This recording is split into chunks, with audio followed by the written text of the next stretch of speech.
Olá, dando continuidade ao minicurso Farmacologia Clínica aplicada às doenças infecciosas orais. Hoje vamos abordar um pouquinho sobre os antibacterianos. No caso, essa aula foi dividida em duas partes, em que essa aula nós abordaremos um pouquinho mais sobre os aspectos gerais antibacterianos e a parte 2 seriam as aplicações clínicas. Então, essa aula será ministrada por mim, Vitória Moraes, pela Ana Caroline e pela Maria Fernanda, sob orientação da doutora Flávia Jucá.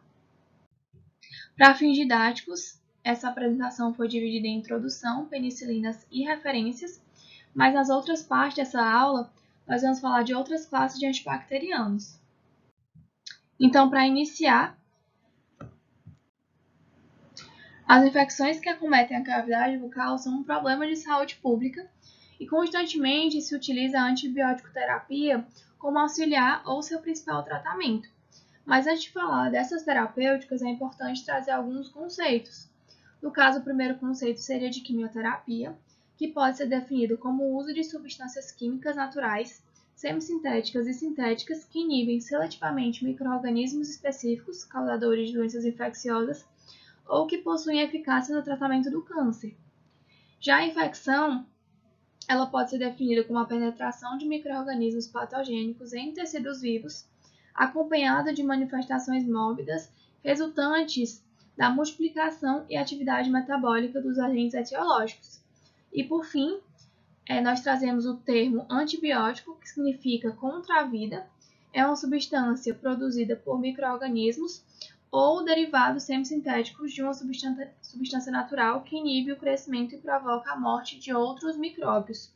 É um termo bem amplo que vai englobar os antibacterianos, os antivirais, os antifúngicos, os antiparasitários, entre outras classes. Então, vários procedimentos odontológicos levam à bacteremia. Em alguns casos, o paciente pode apresentar um quadro séptico, principalmente se esse paciente estiver imunossuprimido. Então, a administração de agentes antibacterianos deve ser realizada da maneira correta em muitos desses procedimentos e estados infecciosos relacionados com a odontologia. Então, existem inúmeros antimicrobianos e novos são descobertos e comercializados a cada dia, todos com indicações específicas para um grupo de bactérias, e se mostram com potencialidade variável frente a uma determinada infecção. Alguns antibióticos, como a própria penicilina, as cefalosporinas, os macrolídeos, as tetracyclinas, são largamente empregados na odontologia, pois são efetivos contra a maioria das colônias bacterianas da flora bucal normal. Outros, como a clindamicina e o metronidazol, possuem aplicação específica quando micro-organismos anaeróbios estão envolvidos, ou também em casos de pacientes alérgicos aos antibióticos citados anteriormente.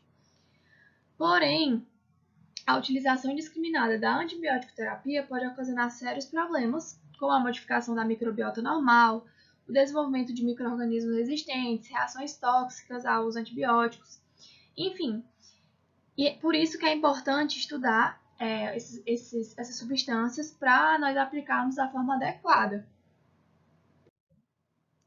Então, os antibacterianos, especificamente, podem ser definidos como substâncias químicas produzidas por micro-organismos vivos ou adquiridos por procedimentos sintéticos, que têm a capacidade de impedir o crescimento ou também de destruir bactérias patogênicas. Esse grupo de medicamentos ele pode ser classificado de acordo com o mecanismo de ação, espectro de ação e ação biológica. São indicados no meio odontológico em diversas infecções estabelecidas na cavidade oral, ou também para a prevenção delas. As infecções odontogênicas ou não odontogênicas são descritas como únicas, por depender de fatores como localização, sinais, sintomas, virulência. Por isso, o conhecimento desses indicadores é essencial para a correta prescrição desse antibacteriano. Então, as infecções da região maxilofacial são classificadas em odontogênicas, que são manifestadas na cavidade oral, como a cárie, a gengivite, a pulpite, a alveolite, entre outras, e infecções não odontogênicas quando atingem as glândulas salivares e língua. Então, essa tabela vai exemplificar um pouco a classificação em relação ao espectro de ação. Então, as cefalosporinas, por exemplo, são utilizadas em gram-negativas, mas não se preocupem que isso vai ser detalhado um pouquinho mais futuramente. Então, em termos clínicos, esse é um dos melhores critérios de classificação dos antibióticos, pois é baseado na eficácia terapêutica contra determinadas espécies de micro-organismos. Já de acordo com a ação biológica, os antibióticos eles são classificados como bactericidas, quando são capazes de, nas concentrações habitualmente atingidas no sangue, de determinar a morte dos micro-organismos sensíveis, ou também podem ser classificados como bacteriostáticos, quando inibem o crescimento e a multiplicação dos micro-organismos sensíveis sem destruí-los. Nós temos aqui alguns exemplos. No caso, os bactericidas seriam as penicilinas, as cefalosporinas e o metronidazol. E os bacteriostáticos, nós temos as tetraciclinas e os macrolídeos. Já de acordo com o mecanismo de ação, os antibióticos de uso odontológico podem ser divididos nessas classes. Então, nós temos os que interferem na síntese da parede celular, como os beta-lactâmicos e os glicopeptídeos, os que alteram a integridade da membrana celular, como as polimixinas, os que inibem a síntese de proteína ribosomal, que nós temos as tetraciclinas e os macrolídeos. Também temos os que inibem a síntese do ácido nucleico, como o metronidazol e as fluoquinolonas, e por fim os que interferem na síntese do ácido fólico, como as sulfonaminas e a trimetopina. Então, falando um pouquinho, especificando, sobre as penicilinas. Então, as penicilinas são um exemplo de beta-lactâmicos e as penicilinas são uma das principais classes utilizadas na odontologia. São compostos naturais ou semissintéticos, bactericidas, e a penicilina é um termo genérico para um grupo de antibióticos que compartilham de um núcleo de anel beta-lactâmico, como nós podemos ver na imagem, que seria em 1, esse anel em 1. Além disso, apresentam como semelhanças efeitos adversos semelhantes e também um mecanismo de ação parecido. Porém, essas substâncias vão diferir em relação ao espectro antibacteriano, também em relação à farmacocinética e à resistência às enzimas beta-lactamases. Então, tendo como base algumas modificações na estrutura, as penicilinas elas podem ser divididas em 4 grupos principais. Nós temos a penicilina G e seus congêneres, como a penicilina G, a penicilina V, entre outros. O segundo grupo seria as penicilinas resistentes às beta-lactamases, como a amoxicilina. O terceiro grupo seria as penicilinas de espectro estendido, como a ampicilina. E o quarto grupo seria as penicilinas de espectro estendido, com inibidores de beta-lactamase, que é a associação da amoxicilina com o clavulanato, como exemplo, mas nós temos outros exemplos também. Então, pincelando um pouquinho sobre o mecanismo de ação das penicilinas. Então, as penicilinas, assim como os antibióticos beta-lactâmicos, vão inibir o crescimento das bactérias ao interferir na reação de transpeptidação da síntese da parede celular bacteriana. Então, relembrando um pouquinho, a parede celular é uma camada externa rígida que vai circundar totalmente a membrana citoplasmática e é responsável por manter o formato e a integridade da célula. Além disso, impede a sua lise em consequência de alterações da pressão osmótica. A parede celular ela é constituída de um polímero complexo de polissacarídeos e polipeptídeos de ligação cruzada, seria o peptidoglicano, e os antibióticos beta-lactâmicos vão se ligar de modo covalente ao local das enzimas PBP. E essa ligação vai inibir as reações de transpeptidação, interrompendo assim a síntese do peptidoglicano, levando à morte da célula. O mecanismo exato responsável pela morte celular ainda não está totalmente elucidado. Destaca-se que os antibióticos beta-lactâmicos são bactericidas apenas quando as células bacterianas estão em crescimento ativo e sintetizando a sua parede celular. Um importante aspecto que deve ser levado em consideração é a parede das bactérias em questão. Desse modo, a parede das bactérias gram-positivas se caracterizam por uma espessa camada do peptidoglicano, também conhecido como mucopeptídeo ou mureína, enquanto nas bactérias gram-negativas a camada do peptidoglicano é muito delgada. Entretanto, a estrutura da parede das gram-negativas é bem mais complexa do ponto de vista químico. Por isso, são mais resistentes à ação dos antibióticos, contrário às gram-positivas, que são menos resistentes à ação dos antibióticos. Em se tratando dos mecanismos de resistência, a resistência às penicilinas e também a outros beta-lactâmicos é produzida por 4 mecanismos gerais. O primeiro seria a ativação por beta-lactamase, o segundo seria a modificação das PBP-alvo, O terceiro seria a penetração reduzida do fármaco até o PBP-alvo. E o quarto mecanismo seria o efluxo do antibiótico. Então, certas espécies bacterianas, como Staphylococcus aureus e Escherichia coli, produzem beta-lactamase, que são enzimas com propriedade de destruir o anel beta-lactâmico de algumas penicilinas e também cefalosporinas, inativando-os. A alteração das PBP-alvo se constitui, na verdade, à base da resistência à meticilina nos Staphylococcus e à penicilina nos pneumococos e enterococos. Esses micro-organismos resistentes produzem PBP, que exibem baixa afinidade de ligação aos antibióticos beta-lactâmicos, de modo que não são inibidos, exceto na presença de altas concentrações do fármaco, os quais com frequência não podem ser alcançados clinicamente. A resistência, como resultado da penetração reduzida do antibióticos na PBP-alvo, só ocorre nas espécies gram-negativas, devido à membrana externa impermeável de sua parede celular, que está ausente nas bactérias gram-positivas. Então, os antibióticos beta-lactâmicos atravessam a membrana externa e penetram nos micro-organismos gram-negativos por meio de canais de proteínas da membrana externa, denominados porinas. A ausência do canal apropriado ou a infrarregulação de sua produção podem comprometer, de forma acentuada, a entrada do fármaco na célula. Então, a penetração reduzida do fármaco por si só não é suficiente para conferir resistência, visto que uma quantidade adequada de antibiótico acaba penetrando na célula, inibindo assim o seu crescimento. Os micro-organismos gram-negativos também produzem uma bomba de efluxo que transportam de maneira eficiente alguns antibióticos beta-lactâmicos do periplasma de volta à membrana externa, que no caso seria o efluxo de antibiótico. Então, esses são os 4 mecanismos principais de resistência das bactérias.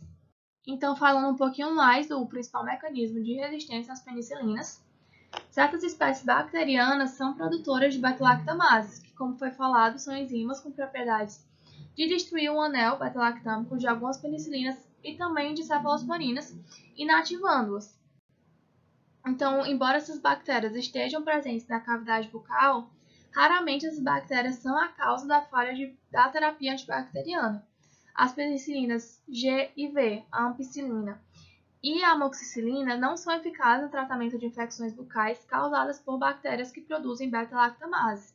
Então, para combater essas bactérias, os laboratórios farmacêuticos criaram uma associação de penicilinas com substâncias que são capazes de inativar a ação dessas enzimas beta-lactamase. Então, fazem parte desse grupo o Subactam, o Tazobactam e o clavulanato de potássio. Esse último é de maior interesse para a odontologia. Então, clavulanato de potássio é um sal potássico do ácido clavulânico, que é uma substância produzida pela fermentação da Streptomyces, de uma espécie de Streptomyces, com fraca atividade antibacteriana. Entretanto, essa substância se une irreversivelmente às beta-lactamases, inativando-os. E, por consequência, torna essas bactérias produtoras dessa enzima novamente sensíveis à penicilina. Então, essas antibacterianas, essas penicilinas, voltariam a atuar nessas bactérias. Então, trazendo um pouquinho da farmacocinética. Em relação à administração e absorção, a penicilina G ou benzopenicilina raramente é utilizada por via oral, em razão da sua baixa taxa de absorção gástrica. Se for prescrita para uso oral, deve ser utilizada em doses 4 a 5 vezes maiores que os fármacos usados por via parenteral. É preferível utilizar a forma intravenosa em relação à intramuscular, devido à irritação e dor local produzida pela injeção intramuscular em grandes doses. A penicilina V e a amoxicilina são bem absorvidas por via oral, sendo a meia-vida e a concentração máxima no soro da amoxicilina consideravelmente superiores. A penicilina G procaína e a penicilina G benzatina são formas de reposição preparadas para injeção intramuscular com liberação lenta do sítio de injeção. Em relação à meia-vida, a meia-vida normal da penicilina G é cerca de 30 minutos. A ampicilina e as penicilinas de espectro ampliado são secretadas mais devagar do que a penicilina G e apresentam meias-vidas de 1 hora. A penicilina ela é excretada pelos rins com rapidez. ao mesmo tempo que em pequenas quantidades são excretadas por outras vias. Dentre os usos clínicos, nós podemos citar que essas substâncias podem ser utilizadas para a meningite bacteriana, para infecções ósseas e articulares, infecções na pele e nos tecidos moles, faringite, otite média, bronquite, pneumonia, infecções do trato urinário, além de gonorreia e sífilis. Além disso, possuem outras aplicações. Então, para a odontologia, a penicilina V é uma substância que possui baixo custo, grande absorção, boa tolerância pela maioria dos pacientes e também possui efetividade contra bactérias orais, que são responsáveis por grande parte das infecções dentais, que são os cocos e os bacilos gram-positivos, além de muitas espécies gram-negativas, como actinomycetus, prevotella e entre outros. Essa substância demonstra manter a eficácia mesmo em frente a problemas como a resistência bacteriana. É ministrada de 6 em 6 horas, que pode gerar problemas de adesão do paciente. Esse medicamento ainda é considerado a opção mais segura entre as famílias dos penicilínicos e possui uma grande eficácia para infecções odontogênicas leves. Já a ampicilina é um fármaco menos efetivo contra cocos gram-positivos quando comparado à penicilina V, só que ela possui bons resultados contra cocos e bacilos gram-negativos devido às propriedades farmacológicas superiores da amoxicilina. Essa droga ela não é comumente utilizada na clínica odontológica.